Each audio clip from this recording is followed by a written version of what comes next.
to instill the genetic material into the host cell. This is how it goes through the transmission happens through the eyes. Yeah, Eleni, that was really impressive. I think we've already overrun our time. I think it was just a very interesting session.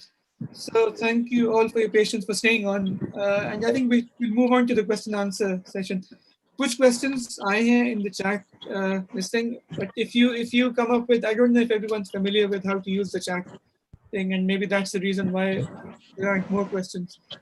If you still want to ask some more questions, after we finish with these, we'll give everyone a chance to maybe you can voice up your questions as well. So our first question, that somebody asked a question saying, people are making hand sanitizers at home without alcohol. So how effective are these hand sanitizers? Habib, would you like to respond to that? Can you hear me? Can you hear me? Yeah. Yes, so hand sanitizers should have a minimum of 70% of alcohol in it to be effective. So if any hand sanitizer is made which has less than 70% alcohol, it will not be effective. And the alcohol has to dry on the hand rather than be wiped off with a towel or a tissue. So if you are making any hand sanitizer at home, it should have 70% alcohol, and I am sure you can't make hand sanitizer, at least in Saudi Arabia, with alcohol. Right. No, that's really helpful. And I think one point that people generally overlook is that soap is a really good disinfectant against the virus. I mean, you have to wash your hands properly with soap.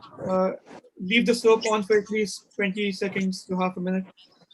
But it works even better than hand sanitizers, because it actually cleans your hand. It takes away the layer of dirt on your hands.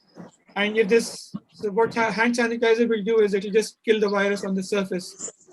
But if there's dirt on your hand or some other things on your hand, the alcohol doesn't work after that layer.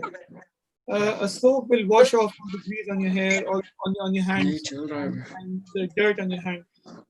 So it doesn't have to be a hand sanitizer made out of alcohol. If it is, it has to be at least 70% alcohol, like everybody said. But you can do exactly the same with just soap and water, and that's equally effective. Okay, next question is, what is the contact time for infection? Is it, some people say, the question is that some people say it is you have to be exposed for 10 minutes. I think this is one of those WhatsApp messages that's going around that's causing confusion. So yeah. I don't know, Shamim, would you like to address this one, please? I can't, Shamim, you're still mute. I can't unmute you. So what the guidelines, it should be. Shamim, आवाज नहीं आ रही, you're still mute.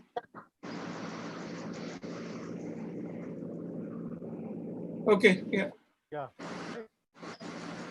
What the guidelines say that you should be in contact with a person less than 1 meter and for more than 15 minutes. That should be close contact. Sorry, I think your voice broke up, Shamim. Can you repeat that, please?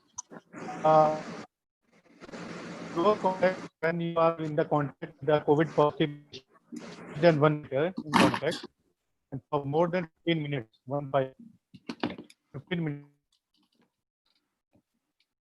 Okay, I think his voice is breaking up. I think what he said was 15 minutes.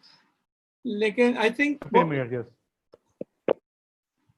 What's important to understand is that there is no simple answer to this question. There is no fixed amount of time that will result in infection. It's the amount of virus particles that enter your body. So it will depend on a lot of factors. So say you are close to say you're sitting next to a person who is infected. That is basically the gist of the question. So you're sitting next to a person who is infected and you're worried about how how long you can sit there before you get infected. So, whether or not you get infected depends on, one, how severely infected that person is, how much virus he's actually shedding out. So how much virus is contained in his cough or his sneeze or the droplets that he's pushing out of his body. How close you are to that person, how long you spend with that person, what your immunity levels are. So there's a lot of factors that determine, rather than just putting a time limit on it. So someone with a very weak immune system sitting next to a very highly infective person, I mean, even a few seconds might be enough. For someone else with a really good immune system, sitting next to someone who's not shedding as much virus, I mean, you could sit there for very long and not get infected. So there's no easy answer to this question, but there's definitely no fixed time limit. So I don't know where that 10-minute or 15-minute thing comes from, but there is no fixed time limit to get infected. Next question. Contact tracing. Sorry, Shamim. It is helpful in contact tracing. You are in contact with a person for 15 minutes, then you are considered as a close contact and you and you go into quarantine. Okay, that's a really important. That's a very, very good point. So I don't know if everyone was able to hear that. Like in Shamim, what she's saying was, if you were in contact with someone with a known patient of COVID-19 for more than 15 minutes, then you are considered as being vulnerable to infection. Okay, so when they trace contacts for everyone, okay, they try and find out who that infected person was in contact with. Anyone who spent more than 15 minutes will count as a contact. Next question. Is severity of the disease related to alcoholism? Habib bhai, maybe, or Shamim, one of you. Yes, chronic alcoholism leads to CLD, chronic liver diseases. So this is a comorbidity, and all comorbidities that are associated with COVID has got poor prognosis. So alcohol is really the patient is alcoholic and carries poor prognosis. Okay. So, I mean, for the non-medical people here, comorbidities means some other disease. So any other disease that you have in your body increases your chances of getting a severe illness. So if you have, liver disease due to alcoholism, then that will become a factor in, the severity of the disease that you get. Anything you want to add, Habib bhai? Rightly said, as Shamim rightly said, can you hear me? Ji Habib bhai. Yeah. जैसे शमीम साहब ने कहा सही बिल्कुल कि liver disease alcohol itself से कुछ नहीं होने वाला, लेकिन अगर आपको लिवर प्रॉब्लम है क्योंकि आपने लॉन्ग टर्म अल्कोहल यूज किया है या हेपेटाइटिस का शिकार रहे हैं आप, तो आपकी इम्यून लेवल डाउन हो जाएगा and that will make you more prone to develop COVID-19 or for that matter any infection. That's what counts. Anything anyone else wants to add? Asar Saab, Farooq, anything you want to add to this? No? Okay, we'll move on to the next one then. Are asymptomatic patients carriers? I think what they mean is that I already put it in the presentation that अभी जो हमारे पास evidence है उसके हिसाब से लोग जो हैं 2 दिन पहले सिम्टम्स आने के 2 दिन पहले से दे आर कंसिडर्ड इन्फेक्टिव, और ये चलता है 7 से 12 दिन तक बाद तक, तो आप उसको 14 दिन मान लीजिए। तो एक 14 दिन का टाइम पीरियड होता है जिसमें कि लोग इन्फेक्टिव होते हैं। That is the evidence that is there, और जो WHO मान रहा है इस वक्त। It might change but that is what it is right now. Period शुरू हो जाता है सिम्टम्स से आने से 2-3 दिन पहले। 2 दिन पहले ये कह रहे हैं, 1 to 2 days बिफोर। जी, तो आई थिंक इसी this is the basis of the recommendation के मास्क सब लोग पहना करें, क्योंकि आपको हो सकता है इन्फेक्शन हो. 80% of people will have an infection जो इतना माइल्ड होगा कि उनको हो सकता है एहसास ही ना हो कि इन्फेक्शन हुआ है. बिल्कुल. और जिन लोगों को सीवियर इन्फेक्शन होगा भी, वो लोग भी सिम्टम्स आने के 2-3 दिन पहले से वो और लोगों को इन्फेक्ट कर सकते हैं. तो I think this is the basis के मास्क सबको यूनिवर्सली मास्क अगर सब लोग पहने तो स्प्रेड उससे रुक सकते हैं.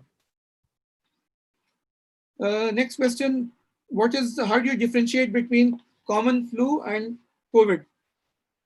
I think this is a question जो बहुत लोगों को वो है, और WhatsApp पे हर तरह के उन्होंने मतलब ऐसी एग्जांपल्स हैं जो हम लोगों ने कहीं पढ़ा था, लेकिन I think this is a very relevant question. हाँ, तो यूके के अंदर जो हम लोग कर रहे हैं वो ये है कि कोई भी पेशेंट फीवर और कॉफ के साथ अगर आ रहा है तो उसका स्वाब करते हैं इन्फ्लुएंजा के लिए भी और कोविड के लिए भी. अगर स्वाब नेगेटिव है बाय RT-PCR तो इट इज कोविड नेगेटिव, तो उसको कॉमन फ्लू की तरह ट्रीट कर रहे हैं. लेकिन जो नहीं है और कोविड पॉजिटिव आ रहा है वो कोविड पॉजिटिव है. कोई ऐसा कोई जिसे कहते नहीं है, कोई टेस्ट नहीं है जो ये बता दे, या कोई ऐसा सिम्टम नहीं जो बता दे कि ये इसको कोविड है और इसको फ्लू हो रहा है, कॉमन फ्लू हो रहा है. एक अकेली चीज जो लोगों ने बताई है वो ये है कि बॉडी एक जो होता है कोविड में वो बहुत ज्यादा शदीद होता है, not like flu. That's the only thing जो कि लोगों ने डिफरेंशिएट बताया है, जो जिनको दोनों हुआ है. सर यहाँ एक चीज मैं ऐड करना चाह रहा हूँ, just 1 second. Ministry of health Saudi Arabia और की रिकमेंडेशन है कि here in Saudi Arabia now any fever should be treated as COVID until proven otherwise.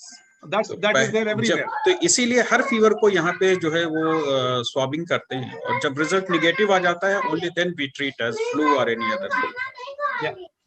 Yeah. I think hospital management में और मेडिकल मतलब हम लोग जो हमारी अंडरस्टैंडिंग है that is slightly different to what the common understanding is. तो हम लोगों को the guidelines जो हैं they are made for treating people who present to hospitals and things. उसमें तो we have to treat everyone as suspected COVID. लेकिन I think the question जो सवाल है I think that refers to कोई जो नॉन मेडिकल बैकग्राउंड के लोग हैं, अगर घर पे कोई है एंड किसी को बुखार हो जाता है या नज़ला हो जाता है, तो is there some way of differentiating this? And I think the answer is that, as Habib bhai said, there is no way of differentiating common flu from COVID. Symptoms जो हैं almost similar हैं. कुछ reports हैं कि कुछ symptoms ज़्यादा severe होते हैं COVID में, लेकिन there is no evidence for that.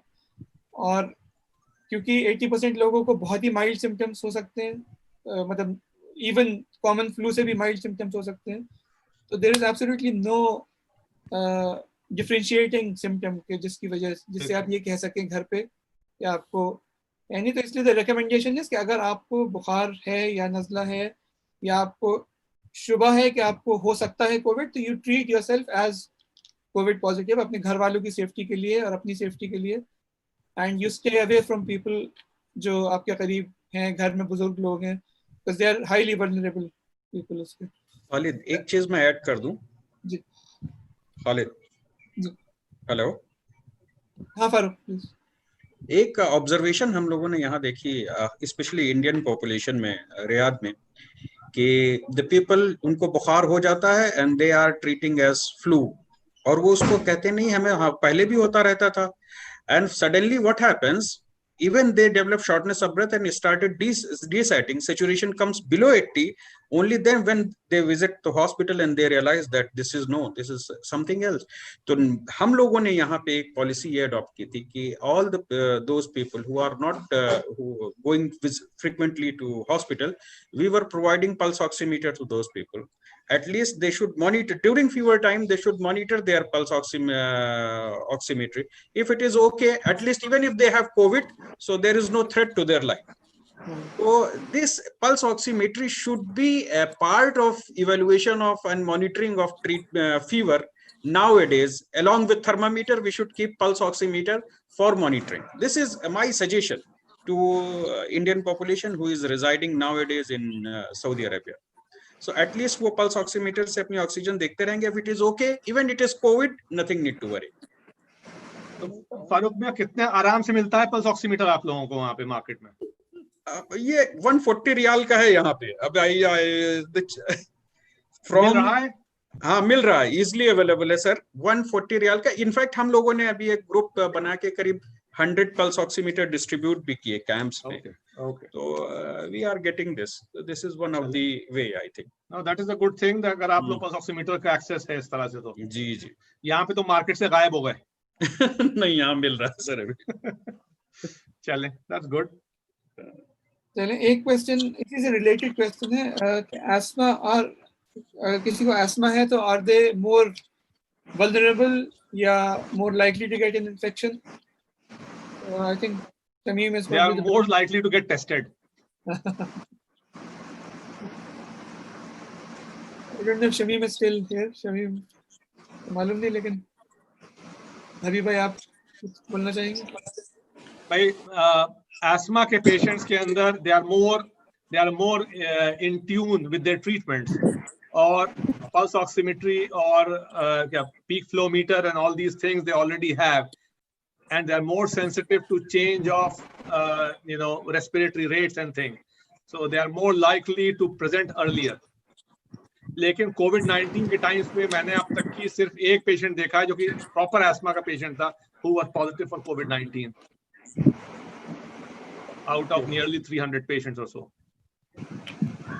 उसका रीजन एक ये भी हो सकता है कि क्योंकि एस्मेटिक पेशेंट को अगर डिजीज होती है तो ज्यादा सिवियर होती है, तो केयरफुल भी ज्यादा रहते हैं. बहुत केयरफुल रहते हैं. और फिर यहाँ पे तो आजकल इन लोगों को आइसोलेट कर रखा है ना. जी. अतर साहब, आप कुछ कहना चाहेंगे? वहाँ क्या एक्सपीरियंस? जी, मैं अपने व्यूअर से कहना चाहूंगा कि जो लोग कॉन्टैक्ट लेंस लगाते हैं वो कॉन्टैक्ट्स लगाना के बजाय वो अब ग्लासेस यूज करें. एक तो ये कि एक एक्स्ट्रा लेयर कवर हो जाता है, हमारा एक्स्ट्रा लेयर बन जाती है उसके लिए. और मैं ये नहीं कह रहा कि कोविड के ज्यादा चांसेस होते हैं जो लोग कॉन्टैक्ट लेंस यूज करते हैं, लेकिन अक्सर अमूमन ये देखा गया है जो कॉन्टैक्ट लेंस यूज करते हैं वो ज्यादातर टच करते हैं एक एवरेज पीपल से ज्यादा, एवरेज लोगों से ज्यादा. तो they should switch on over to the specs instead of using contact lens. और अक्सर हमारे आजकल जैसे इरिटेशन होता है आंख में, बहुत जो ड्राई आईज होती हैं, तो they keep itching on their eyes. तो इसके लिए दे शुड कीप लुब्रिकेंट्स. वो अक्सर लुब्रिकेंट डालें क्योंकि ये सब चीज ज्यादा ड्राई आईज में होती है, मोस्टली इचिंग जो होती है और इरिटेशन होता है. तो अपने घरों में लुब्रिकेंट्स रखें, लुब्रिकेंट्स यूज करें, इस तरह से बिला वजह आंखों को टच ना करें और वो इचिंग ना करें. यही मेरी सलाह है लोगों को. थैंक यू, बहुत शुक्रिया. आई थिंक ये चीज बहुत कॉमनली दिमाग में आती नहीं है, इसके लिए आई थिंक लोगों को जरूर इससे फायदा होगा. नेक्स्ट क्वेश्चन एक बहुत ही इंटरेस्टिंग क्वेश्चन था, मैं वो सुन रहा था. अब्दुल मुबीन साहब ने पूछा है, when will the pandemic and? Well, if you go according to politicians, it will end tomorrow. If you go as per the epidemiologist, it will last till next June. Okay, लेकिन practically speaking, I think जो पुरानी जो वो देखी हम लोगों ने, 10 cycles of infection have to pass before infection comes to its baseline where it will sustain itself for a long time. तो 10 साइकिल्स ऑफ इन्फेक्शन को आप जरा एक्सप्लेन कर दीजिए सब लोगों के लिए. तो 10 साइकिल्स वो वैसे ही है जैसे कि जिस्म से दवा निकलते निकलते 10 टी-हाफ चाहिए उसके लिए ना, वैसे ही सिमिलर थिंग है. 1918 का फ्लू पैंडेमिक जो है, it took about 40 to 50 weeks to pass out, peter off. ठीक है, तो सिमिलर थिंग आप यहाँ लगा लीजिए. I think probably another couple of months before you see the settling of everything back to baseline. लेकिन फिर क्वेश्चन ये है एपिडेमियोलॉजिस्ट का कि फिर विंटर आ जाएंगे, नेक्स्ट साइकिल शुरू हो जाएगा. अब वो चीज है जो देखने वाली है. We don't know about that, क्योंकि पहली बार इंसानों ने इस वायरस के साथ जो है मुलाकात हुई है. जी, आई थिंक रेलेवेंस इसकी ये भी है कि पैंडेमिक हो सकता है कुछ जगहों पे कम हो जाए और कुछ जगहों पे जैसे सऊदी अरेबिया में अब आजकल शायद अभी भी काफ़ी सिग्निफिकेंट नंबर ऑफ केसेस हो रहे हैं। हम लोग सबकी फैमिलीज इंडिया में है, that is always on our minds, और इंडिया में काफ़ी रैपिडली इंक्रीज हो रहे हैं नंबर ऑफ केसेस। तो आई थिंक सब जगह एक साथ ख़त्म नहीं होगा, लेकिन जैसे अभी भाई ने कहा, कोई डेफिनेट टाइम नहीं पता, क्योंकि इसमें we no experience with this virus. तो लेकिन लगता ये है कि एटलीस्ट कुछ महीने हो सकता है लगे, लेकिन फिर प्रॉब्लम ये है कि सर्दियां आ जाएंगी, सर्दियों में वैसे भी जो नॉर्मल फ्लू है वो भी होने लगता है, और इस वायरस का इन्फेक्टिविटी भी हो सकता है इंक्रीज हो जाए उस समय में। तो बेसिकली हमें next question, does drinking hot water cure कोविड-19? अगर हॉट वाटर ड्रिंकिंग से अगर कोविड-19 खत्म हो रहा होता तो किसी भी केरला का बंदा जो है और फिलिपिनोज को हो नहीं सकता था फिर कोविड, क्योंकि फिलिपिनोज और केरला वाले लोग ज्यादातर गर्म पानी पीते हैं full time. The answer is no. No evidence for that. Shamim, कुछ कहना चाहे इसके बारे में, या फारूक कोई कमेंट? आई थिंक इसका बेसिस, जो क्वेश्चन का बेसिस ये है कि बहुत सारे मैसेजेस हम लोग सबने देखे हैं, वो मैसेजेस कि ये वायरस जो है ऊपर गले में रहता है और गर्म पानी पिए तो सर्टेन टेम्परेचर के ऊपर सरवाइव नहीं कर पाता। तो भाई अलीगढ़ वालों को क्यों लग रहा है ये बताओ? हम लोग तो चाय पीने वाले लोग हैं।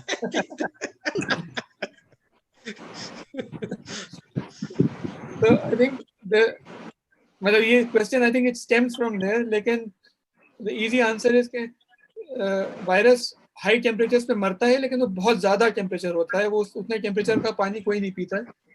और दूसरी चीज़, बॉडी में आपकी अगर ऑलरेडी वायरस है तो वो ऐसा नहीं है कि पानी पीने से वो ख़त्म हो जाएगा या ठंडे पानी पीने से बढ़ जाएगा। तो वायरस आपके सेल्स में होता है, पानी से मतलब आप उसको जला दें तो अलग बात है, लेकिन वो उतने टेम्परेचर्स हम लोग यूजुअली टॉलरेट नहीं कर पाते। तो इसलिए पानी पीना is definitely not a cure, और प्रिवेंशन के लिए भी it's very unlikely to work.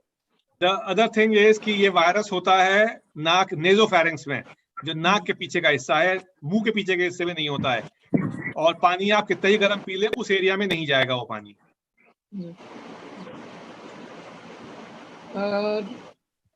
Next question, is temperature screening effective to detect the disease? I think हम लोगों ने ये एड्रेस कर दिया है already. Temperature is a non specific symptom, कि मतलब जरूरी नहीं, टेम्परेचर बहुत सारी चीज़ों में हो सकता है। तो सिर्फ टेम्परेचर से ये बता पाना कि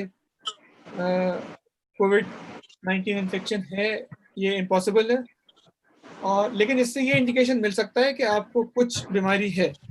और क्योंकि आजकल जैसे अभी आई थिंक कंसेंसस ये था कि अगर किसी को बुखार है या कोई इलनेस है तो यू हैव टू अज्यूम कि ये कोविड-19 है, for your own safety and for the safety of others. I think temperature अगर है किसी को temperature screen कर रहे हैं तो that will give you an idea कि आपको बीमारी वाला हो सकता है, that is a possibility. लेकिन you have to remember कि temperature नहीं होना is not a guarantee कि आपको infection नहीं है। आपको हो सकता है आप infective हो, infection हो और temperature ना हो आपको। Any health hazard related to long time use of mask? Shamim, Farooq, कोई? भाई ये कान का काम निकल जाता है, थोड़े दिनों में कान हम लोगों के सामने आ जाएंगे। सबसे इम्पोर्टेंट चीज। उसके अलावा ये कि मास्क ज्यादा देर लगाने से क्या होता है कि नेजल म्यूकोजा जो है वो ड्राई होने लगता है, and that could be an issue very soon. अगर बहुत दिनों तक ये मास्क चलते रहे तो ENT वालों का काम थोड़ा शायद बढ़ जाए साइनोसाइटिस के पॉइंट ऑफ व्यू से। ये एक थॉट है, there is no evidence to say that it is going to और नॉट। और कोई कुछ ऐड करना चाहेगा इसमें? शमीम, फारूक? एक चीज ऐड करना चाहूंगा सऊदी अरेबियन ऑडियंस के साथ। मेरा अपना एक्सपीरियंस ये है कि किसी को भी अगर फीवर होता है तो डोंट हेसिटेट टू विजिट टमन क्लिनिक और फीवर क्लिनिक्स। इसमें एक एडवांटेज ये मिलता है कि once you are positive, then your whole treatment of COVID, even if you need a ventilator or anything, is free. And even private hospital, they will take you immediately. Suppose you are having fever and you are not going for testing, or आपकी oxygen saturation suddenly fall करने लगी, at that time you need ICU, then all the private hospitals will refuse, because the cost you are going to bear, the government will not help you in that regard unless you have COVID result. If you are COVID positive, all hospitals are open for you because the payment is given by government. So it is my suggestion, all the people who are listening to me, that if you are fever, don't hesitate, go first hand and go get yourself checked for COVID. Hopefully सबको फायदे की चीज होगी. Next question: why is plasma therapy not yet adopted in Saudi Arabia? Farooq? Why Plasma therapy, yeah, yes, I think, in my opinion, in our ICU, we are using immunoglobulins very frequently along with the antiviral therapy. So the purpose is more or less, they are thinking the purpose is so we are unnecessarily going to expose the patient with the transfusion related hazards. Further, this is not sure that how the antibodies and how long the antibodies are going to persist in the plasma. So I think because they are frequently using immunoglobulin, they are avoiding this plasma therapy. Shamim, वहाँ पे India में use हो रहा है plasma therapy? या भी है, अलीगढ़ में तो नहीं हो रहा है, लेकिन जैसे corporate hospital in Delhi, Gangaram, one of our Professor Chandra was admitted in Gangaram, so he received plasma therapy. Right. I think हम लोग अभी हैरीबल से बात हो रही थी मेरी कल या परसों. I think the evidence is very poor. एक ट्रायल हुआ था वुहान में शुरू में, जब वहाँ पे लोग ठीक होने लगे थे तो उनका प्लाज्मा लेके दूसरे लोगों में इंजेक्ट किया, और लेकिन उनके केसेस इतने कम हो गए कुछ दिनों में कंट्रोल की वजह से कि वो इतने ज़्यादा पेशेंट्स पे टेस्ट ही नहीं कर पाए. तो कोई एविडेंस नहीं है अभी तक, कोई डेफिनेट जो भी कोई नई दवाई आती है या ट्रीटमेंट आता है उसका एक प्रोसेस होता है, उसको ट्राई करके उसकी इफेक्टिवनेस चेक करी जाती है. तो प्लाज्मा थेरेपी की थियोरेटिकल एविडेंस तो है, मतलब थियोरेटिकल एक आइडिया है कि इससे हो सकता है इम्प्रूवमेंट हो, लेकिन उसको कभी भी इस वायरस के लिए, मतलब और चीज़ों में डेफिनेट एविडेंस है, लेकिन इस वायरस के लिए कोई एविडेंस नहीं है कि उससे कोई फ़ायदा होता है. ये भी एविडेंस नहीं है कि कोई नुकसान होता है. तो कुछ लोग यूज़ करते हैं, कुछ लोग नहीं यूज़ करते हैं. आई थिंक बहुत लोकल वो है. एंड लाइक फारूक सेड, अगर कोई और ट्रीटमेंट अवेलेबल है जो वही काम कर रहा है जो प्लाज्मा थेरेपी करेगी, तो फिर उसकी ज़रूरत ही नहीं पड़ेगी. Am I at risk for COVID-19 from mail packages or products? कोई रवि भाई कोई? क्या था सवाल?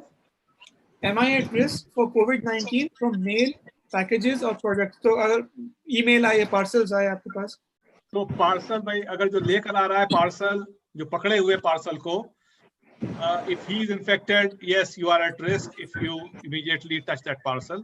लेकिन जिसने भेजा है अगर वो इन्फेक्टेड था तो अनलाइकली है. तो इसका एक बड़ा सिंपल सा रूल जो बना रखा है यहाँ हॉस्पिटल्स में भी, और जो एक कॉमन सेंस वाली चीज है वो ये कि open the parcel the next day, leave it out in the open and open the parcel the next day. तो ओपन वेल एरिएटेड एरिया में रख दीजिए उसको आप, जहाँ पे विंडो खुली हो, और अगले दिन खोल लीजिए उसको पार्सल को. अगर बहुत जरूरी है खोलना तो भाई आप उसको वाइप कर लीजिए क्लोरीन वाइप से या किसी चीज से, और फिर खोल लीजिए. ऐसे इट्स बेटर कि 24 घंटे वेट करके फिर इस्तेमाल खोल लीजिए. आई डोंट नो इंडिया और पाकिस्तान में क्या प्रैक्टिस है, लेकिन यहाँ पे कोई पार्सल अगर लेके आता है तो वो आपको डायरेक्टली हाथ में नहीं देता है, वो बाहर रख देते हैं दरवाजे के बाहर, और फिर पीछे हट जाते हैं और आप उठा के अपना रख लें. आई डोंट नो इंडिया और सऊदी अरेबिया में कुछ और सिस्टम है या नहीं है, लेकिन जैसे अभी भाई ने कहा, आई थिंक इट बेस्ट, अगर आप छोड़ सकते हैं तो छोड़ दें एक दिन के लिए, और नहीं वेट कर सकते तो फिर उसको किसी अल्कोहल वाइप से वाइप कर लें. सऊदी अरेबिया में बहुत आसान है क्योंकि वहां पे किसी का पार्सल अपने पास नहीं आता, सबका पार्सल जो है ना वो पोस्ट ऑफिस में या तो आता है अगर आपने पोस्ट बॉक्स ले रखा है, वरना आपकी कंपनी में आता है, तो वैसे ही आपको 2 दिन बाद मिलता है वो। Very true sir. काशिफ साहब आप कुछ कहना चाह रहे हैं? नहीं मैं कहूँ सर वेरी ट्रू सर, हबीब साहब जो कह रहे थे ना पार्सल लेने जाना पड़ता है, बोला मैं it's very true sir, we have to go. एक क्वेश्चन है जो I think it's a follow up to Farooq suggestion के अगर बुखार हो तो हॉस्पिटल चले जाएं, कि is sore throat enough to visit the hospital for checkup of कोविड-19? तो अगर किसी को सिर्फ सोर थ्रोट है, टेम्परेचर नहीं है, what do you recommend Farooq? हमारी एपिडेमियोलॉजिकल क्राइटेरिया में सोर थ्रोट को वी आर गिविंग 1 पॉइंट और any patient from endemic area like Riyadh, so Riyadh is, if someone is from Riyadh it will score 4, so he had to go for swabbing. But if he is from other than Riyadh and Jeddah, other places like Jizan, Najran, so they are not in endemic, considered as endemic areas, so the score will be 1. So only sore throat in Jizan and Najran, they don't need swabbing, but in Riyadh and Jeddah they need swabbing. Hospital जाने की भी जरूरत नहीं है अगर सिर्फ सोर नहीं थ्रोट नहीं, just they can go in, there is fever clinic, the Taman clinic, or they can go through the drive through after taking appointment, and they will do, and the result will come on their mobile. I hope that answers the question. किसी ने पूछा है what are suggested lubricants? मैंने लिख दिया है। ये वो है कि मास्क पहनने की वजह से अगर किसी को प्रॉब्लम होती है, या I'm assuming कि ये this refers to that. So I don't think there's any artificial tears के लिए होता है, artificial tears you can use. अच्छा ओके। हाँ वैसे अतर साहब अच्छा बताएंगे, टीयर्स नेचुरल हमारे टाइम में मिलते थे सऊदी अरेबिया में, जी still we are 4-5 getting, riyal का होता था एक। yes you are right sir, still we are getting clear natural, many lubricants are here, Optifresh. ऑप्टिफ्रेश बिल्कुल। ओके, कोई एक दो नाम जो आसानी से मिल जाते हैं उधर साहब, जो लोग अगर खुद खरीदना चाहें तो जाके ले सकते हैं दुकान से? They can get from the hospital. Hospitals are open for everybody okay in Saudi Arabia. जी। Optifresh है, जी लेकिन can इस buy तरह op- जो आर्टिफिशियल टीयर्स होते हैं या वो ऐसे नॉर्मल फार्मेसीज में भी मिलते हैं वहाँ पे सऊदी में? जी, या- over the yes, counter it's है। available है। जी available, everywhere it is available. Very common medicine. और कोई स्पेशल वो चीजें जो रेकमेंड करें आप, या कोई भी ले सकते, कोई भी टीयर्स, आर्टिफिशियल टीयर्स ले? नहीं, artificial tear just to moist your eyes, ji which can lubricate your eyes. That's all. जी, कोई स्पेसिफिक ब्रांड की जरूरत नहीं है, कोई जो अवेलेबल हो वो ले लें। Lubricants कहते हैं, lubricants, जी। eye lubricants. एक ये टेक्निकल सवाल है, अच्छा क्वेश्चन है बहुत। How is plasma therapy different from a vaccine? I think very very relevant question. So vaccine, बोले for treatment. Plasma therapy is for treatment. Vaccine is for prevention. In plasma I think therapy, you you already have antibodies. This concept of active and passive immunization. हाँ, तो थोड़ा सा explain करते Farooq, you can explain के difference क्या है, क्योंकि यहाँ बहुत सारे लोग नॉन मेडिकल बैकग्राउंड के हैं, तो So उनमें if difference we are going to give plasma, it means कि antibodies COVID के against बनी हुई हैं, and immediately we are giving ready-made antibodies to the patient to fight the virus. But in vaccine, we are giving antigen, and the body generates antibodies against it. So it will take time. So plasma therapy is a sort of passive way to get immediate antibodies into the body. तो जैसे फारूक ने कहा, basically the basic difference is जब body हमारी कोई infection को fight करती है तो अपनी हमारी बॉडी एंटीबॉडीज बनाती है उसको अगेंस्ट फाइट करने के लिए। अगर हमारी बॉडी में एंटीबॉडीज नहीं है तो या तो हम अपनी बॉडी को फोर्स कर सकते हैं एंटीबॉडीज बनाने के लिए, तो हम वैक्सीन अपने बॉडी में इंजेक्ट करें और उस वैक्सीन के रिस्पॉन्स में हमारी बॉडी एंटीबॉडीज बना देती है, या हम डायरेक्टली उन एंटीबॉडीज को किसी की बॉडी में अगर वो हो तो उसकी बॉडी उससे लेके उसका प्लाज्मा लेके हम अपनी बॉडी में इंजेक्ट कर लें तो वो हमारे अंदर डायरेक्टली एंटीबॉडीज आ जाएंगी। तो ये difference basically. Health Minister of Delhi has been reported to be cured by plasma therapy. अमीर आदमी है भाई। तो नहीं, जैसे आप लोगों ने अभी डिस्कस किया, प्लाज्मा थेरेपी की एविडेंस नहीं है, अभी तक कोई जिन लोगों को इन्फेक्शन होगा वो लोग भी, उनमें से भी ऑलमोस्ट 90-95% लोग जो हैं वो बिल्कुल सिम्टोमेटिक, सिर्फ बुखार का इलाज करें अगर तो भी ठीक हो जाएंगे। मतलब कुछ भी ना लें, सिर्फ बुखार की दवाई लें तो भी 90-95% लोग जिनको कोविड-19 इन्फेक्शन होगा वो खुद ब खुद ठीक हो जाएंगे। तो इसमें अब ये कहना कि प्लाज्मा थेरेपी की वजह से ठीक हुए, ये बहुत मुश्किल चीज़ है। मतलब हो सकता है प्लाज्मा थेरेपी मिली हो, उससे कुछ फायदा हुआ नहीं हुआ, ये इट इज इम्पॉसिबल टू से। तो प्लाज्मा थेरेपी का एविडेंस मैं आपको एक छोटी सी चीज से बता सकता हूँ।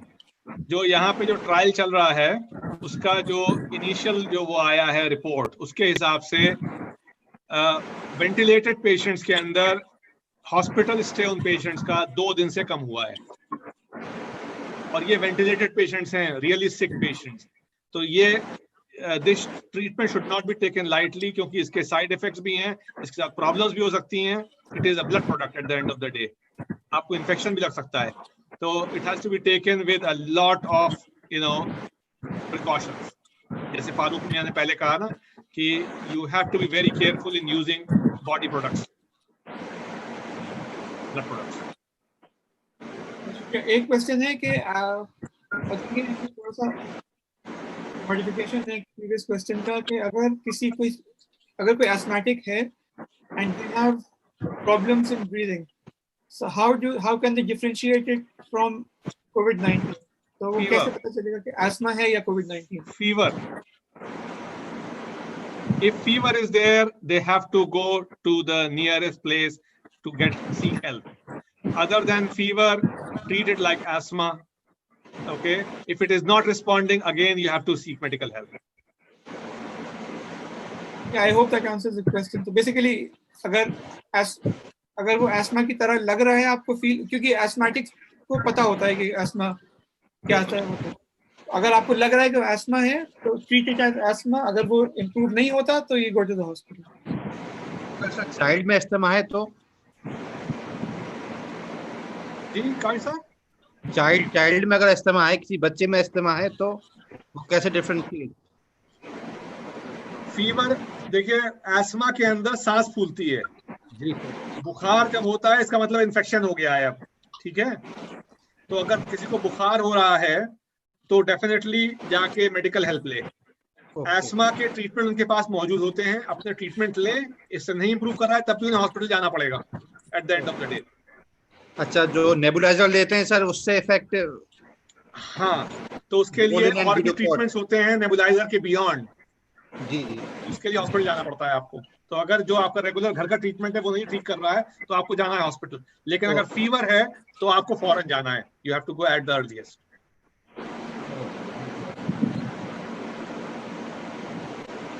एक शदाबुद्दीन साहब ने पूछा है सवाल कि there are 2 studies, one suggests that there is a vulnerable group and मेरा क्वेश्चन ये था कि 2 स्टडी आई थी, अगर आप मुझे सुन पा रहे हैं तो उन दोनों स्टडी में एक स्टडी में ये कहा गया था, फ्रेंच स्टडी में, कि स्मोकर्स जो हैं वो प्रोटेक्टिव हैं अगेंस्ट और रेसिस्टेंस प्रोवाइड करते हैं अगर दोज हु आर स्मोकर्स। और बाकी दूसरी ज्यादातर स्टडी में ये आया कि smoker are the most vulnerable group. तो इसमें क्या कंफ्यूजन क्या है? इवन कि निकोटीन पैचेस का इस्तेमाल भी हुआ था उस स्टडी में, जो फ्रेंच में जो स्टडी हुई थी जी एज ए ट्रायल। तो शादाब साहब, इसके लिए मैं सिर्फ इतना कहूंगा कि जैसे अल्कोहल के साथ है वैसे ही स्मोकिंग के साथ है। अगर लंग्स ऑलरेडी डैमेज हैं आपकी तो you are more at risk. और वो फ्रेंच स्टडी के अंदर जो वो कह रहे हैं ना, ये यूरोप वाइड चीज है कि अगर कोई भी स्मोकर हॉस्पिटल में एडमिट होता है तो उसको पैच लगा देते हैं, क्योंकि he is not allowed to smoke in hospital premises, plus oxygen भी होती है। तो इस वजह से वो पैच से आप वो ना हो, बेले ना हो। लेकिन इंपॉर्टेंट चीज यही है कि अगर लंग डैमेज है तो you are more at risk. अगर लंग डैमेज नहीं, मेरा सवाल ये है कि क्या कहते हैं कोविड-19 का इन्फेक्शन उन लोगों तक कम पहुंच पाएगा जो कि ऑलरेडी स्मोकिंग पे जोन पे हैं या स्मोकर्स हैं, क्योंकि somehow they are some kind of resistance develop in the lung because of smoking or something like that? ऐसी कोई एविडेंस मौजूद नहीं है, कोई बात और अनलेस एंड अनटिल रॉथमैन्स या जो बड़ी बड़ी कंपनी है टोबैको वाली, उन्होंने वो स्टडी करवाई हो। ये सही है। I think शादाब साहब, जो I think the bottom line is कि जो शुरू में कंफ्यूजन ये हुआ था कि कुछ जो पेशेंट एडमिट होते हैं उनको एक उनकी सोशल हिस्ट्री लिखी जाती है, तो उसमें ये देखा गया कि स्मोकर्स हैं वो उनकी नंबर्स कम थे उनके। तो Dr. Shadab is physiotherapist here in Jazan. He's a physiotherapist. Okay ji, तो इसलिए आई थिंक द कंफ्यूजन जो था वो जनरली स्पीकिंग स्मोकर्स को कोई रेजिस्टेंस नहीं होती है जी जी। चांसेस ज़्यादा होते हैं क्योंकि स्मोकिंग की वजह से जो डिफेंस मैकेनिज्म्स होते हैं लंग के वो डैमेज हो जाते हैं। तो आपको नॉर्मल सिर्फ ये वाला कोविड-19 नहीं, बाकी और भी कोई भी इन्फेक्शन जो है लंग का वो होने के चांसेस ज़्यादा होते हैं स्मोकर्स को। और प्लस अगर स्मोकिंग की वजह से लंग डैमेज है ऑलरेडी तो फिर बहुत सीरियस इन्फेक्शन उसकी वजह से हो सकता है। तो इसलिए उस स्टडी में जब वो आई थी यहाँ पे तो काफ़ी उसका चर्चा था, लेकिन उसके नीचे हमेशा डिस्क्लेमर ये लिखा जाता था कि अगर आप स्मोक नहीं करते हैं तो आप शुरू ना कर दें उसके चक्कर में। Thank you very much. By the way, I just wanted to clear, I'm not promoting here is any kind of smoking or something like that. It's just a question. जी जी बिल्कुल नहीं। Thank you for asking.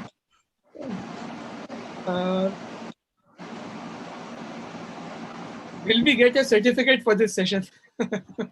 Yes, inshallah. Kashif साहब करेंगे भाई, Inshallah. हम करें। Inshallah. अच्छा, एक question है, can covid be cured at home with the help of self quarantine and oxygen cylinders at a chronic stage? भाई इसमें डॉक्टर और एक नर्स और ऐड कर दीजिए तो इंशाल्लाह।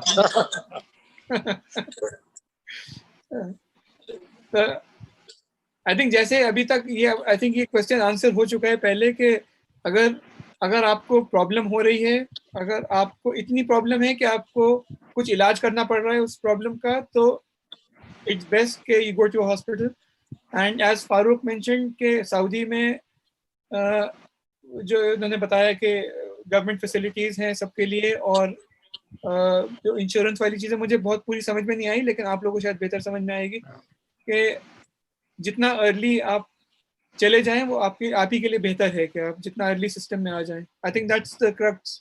फारूक यही जी जी, इसमें सबसे बड़ी प्रॉब्लम जो लोगों की डेथ हुई है अभी उसमें यही आई कि उन लोगों के पास कोविड का रिजल्ट नहीं था, तो वो one hospital to another hospital they were running for admission और उनको जगह नहीं मिली वहां पे। लेकिन अगर उनके पास कोविड का रिजल्ट रहता है, if they are COVID positive, तो इमीडिएटली उनको prevent private hospital like Hammadi and Sulaiman Habib they are taking these patients, क्योंकि गवर्नमेंट उनके एक्सपेंसेस बियर करती है। और अगर उनके पास कोविड पॉजिटिव रिजल्ट नहीं होता तो एक्सपेंसेस कौन बियर करेगा, इसका मसला आता है उनके साथ। तो इसलिए हॉस्पिटल रिलेक्टेंट होते हैं उनको लेने के लिए, and they will divert them कि हमारे पास बेड नहीं है, go to other hospital and the patient are facing this type of technical problems. तो मुझे अभी एक और ख्याल आया कि क्योंकि इसमें ऑक्सीजन सिलेंडर्स का भी जिक्र है इस क्वेश्चन में, तो I think this question might be from India rather than Saudi. Exactly. तो शमीम, इसके बारे में व्हाट डू यू रेकमेंड कि अगर किसी को ऑक्सीजन की जरूरत पड़ रही है तो क्या करना चाहिए उनको? शमीम भाई देखिए, अभी तो ये गाइडलाइन आ गई है कि if you are COVID positive then you should not be managed at the home. You should move to L1 center depending upon your severity. Mild symptoms, asymptomatic COVID positive, go to L1. Moderate hospital, and severe cases ICU critical care. तो cylinder का घर में तो कोई concept ही नहीं है Covid positive patient के लिए। आई थिंक ये sudden drop in the saturation and it cannot be met at home. I think सवाल ये काफी लोगों ने, मतलब इस आज के अलावा भी इससे पहले भी पर्सनली पूछते हैं हम लोगों से, आप लोगों से भी सबसे पूछा होगा ये। I think this comes from the fact कि इंडिया में लोग जो हैं एक ये डिजीज जो है एक स्टिग्मा बन गई है और लोग जो हैं घबराते हैं हॉस्पिटल जाने से। तो लोग चाहते हैं कि जितना अवॉइड करा जाए हॉस्पिटल्स को, अनफॉर्चुनेटली उतना बेहतर है। तो I think I face this problem. आप लोग को मालूम नहीं हो, शमीम को खुद हाँ पता है, पता है। खुद इन्फेक्शन हो चुका है। हाँ, लेकिन ये इब्राहिम अहमद साहब ने एक सवाल पूछा है ये, तो आई थिंक इब्राहिम साहब द आंसर इज के जैसे शमीम ने बताया कि घर पे इलाज करने में रिस्क ये है कि अगर आपको ऑक्सीजन की ज़रूरत पड़ रही है तो वो बहुत सडनली आपको बहुत ज़्यादा तबीयत ख़राब हो सकती है, फिर आपको इतना मौका भी ना मिले शायद कि हॉस्पिटल जाने का। तो घर में ऑक्सीजन ना इस्तेमाल किया जाए तो बेहतर है। लेकिन एक चीज ऐड करेंगे खालिद यहाँ पे, कुछ पेशेंट जैसे जो लोग यहाँ पे रियाद में कैंप्स में रह रहे हैं ना, बाहर यानी पेरीफेरी में, और कैंप से हॉस्पिटल का डिस्टेंस इज अराउंड 200 किलोमीटर। अब मान लीजिए एम्बुलेंस जा रही है यहाँ से उनको पिक करने के लिए, is going around 200 kilometres to pick them and 200 kilometres back, so it is around 400 kilometers. So if they have oxygen cylinder while they are getting transport from camp to hospital, on the way they can use it. लेकिन वहां पे फिर nursing staff भी होता है ना, clinic होता है ना, नर्स लेड क्लिनिक होता है वहां पे। हाँ ये कैंप्स में तो वहां हाँ, पे मेडिकल हेल्प है उनके पास, वो हाँ एक एटलीस्ट अलग चीज उनको है जो है बिल्कुल। एक असिस्टेड हेल्प मिल जाती है, तो बिल्कुल वो सिलेंडर लगा के उनको ट्रांसफर कर देते हैं। बिल्कुल बिल्कुल बिल्कुल।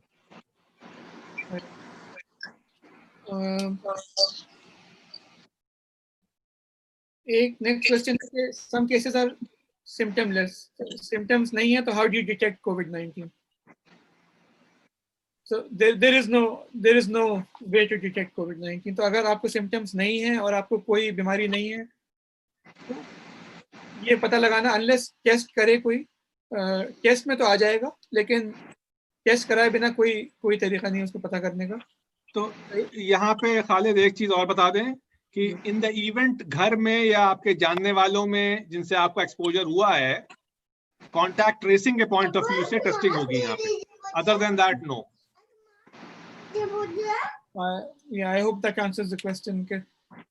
तो बेसिकली अगर आप रिस्क पे हैं इन्फेक्शन, आपको ये अज्यूम करा जा सकता है कि आपको इन्फेक्शन हुआ होगा कहीं किसी कॉन्टैक्ट से, तब टेस्टिंग करके आप मालूम कर सकते हैं। लेकिन अदरवाइज इसीलिए सिर्फ इसीलिए क्योंकि एसिम्प्टोमेटिक होते हैं पेशेंट्स और इन्फेक्टिव हो सकते हैं, इसलिए ज़रूरी है कि सब लोग प्रिकॉशंस लें। जिनको सिम्टम्स नहीं है वो भी प्रिकॉशंस लें, वो भी मास्क पहने।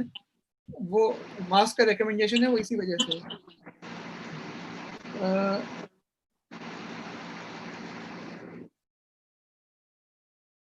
चाय के जिक्र ने प्रूव कर दिया कि मीटिंग अलीगढ़ वालों की थी। इसका जवाब नहीं है मेरे पास। चले, एक लास्ट सवाल ये है कि how can an X ray of your chest help detect कोविड-19? X-ray chest in early disease is not helpful. Rather, CT thorax is more helpful than X-ray chest. Mehtab साहब बताएंगे और डिटेल। नहीं, बात सर बिल्कुल सही है कि अगर उसमें लीजन पिक करना है या आइडेंटिफाई करना है डिजीज, तब तो सीटी का ही रोल है। लेकिन एक्सरे फिर भी कराया जाता है क्योंकि आपको ये चेक करना है कि पेशेंट कितना वर्सन हुआ या उसमें प्रोग्रेस कितने हुए डिजीज की, तो ऐसे में एक्सरे करा सकते हैं। लेकिन अगर आइडेंटिफाई करना है तो सीटी करना पड़ेगा। Thank you. मेहताब रेडियोलॉजिस्ट है, ऑब्वियसली ये देखते रहते हैं इस तरह के patient and the expert on this. लेकिन मेहताब मैं ये पूछ रहा था, अगर आई थिंक द क्वेश्चन जो पूछा है वो ये है कि डिटेक्ट करने के लिए तो कोई ऐसा कोई रिकमेंडेशन नहीं है कि आप टेस्ट कराने के लिए आप एक्सरे कराएं उसको? नहीं, जाहिर है उसके लिए तो थ्रोट स्वैब ही होगा। उसको कोई डायग्नोस्टिक टूल तो के तौर पर यूज करना इतना सेंसिटिव नहीं है। एक्सरे टेस्ट जो है वो is not that sensitive in specific कि उसको यूज किया जाए एज ए डायग्नोस्टिक मोडालिटी। तो उसका तो क्लिनिकल मैनेजमेंट में ही रोल है। अगर पेशेंट हमें पता है पहले से कि किसी पेशेंट को कोविड है और वो पेशेंट जो है उसकी क्लिनिकल आपको चेक करना है कि कितना इम्प्रूव हो रहा है, in that case we can use X ray test. Mehtab उसमें बस ये एक चीज और साथ में जो तुम रिपोर्ट करते हो लेकिन बोल नहीं रहे हो, वो ये कि और चीजों को ज्यादा देखते हैं कि भाई कुछ और तो नहीं हो रहा है जिसकी वजह से ये सिम्टम्स हो रहे हैं। जी जी सर, जैसे निमोनिया है या कुछ इस तरह का। बिल्कुल alternative clinically. I think everyone needs to realise कि एक्सरेज जो है बहुत हार्मफुल चीज होती है।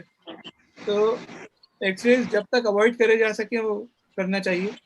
मैंने मेहनत की रोजी पे लात मार रहा हूँ मैं, लेकिन जब तक आप बच सकें एक्सरे से बचने की कोशिश करनी चाहिए। आई थिंक क्वेश्चंस तो इतने ही थे। आप किसी और के पास अगर कोई क्वेश्चन हो तो आप वर्बली पूछ, यहाँ पे अगर पूछना चाहे कोई तो पूछ सकते हैं, नहीं तो फिर इसको खत्म करेंगे। बहुत बहुत शुक्रिया भाई, मजा आया। आपके पास कोई और क्वेश्चन, मैसेजेस आए हो? नहीं सर, ये ऑलमोस्ट सेम ही आए थे, मतलब जो रिलेटेड है तो सब कवर हो ही गया है वो सब question. Very informative and engaging. Yeah, really are very informative, and I on behalf of Union Institution thanks to one and all.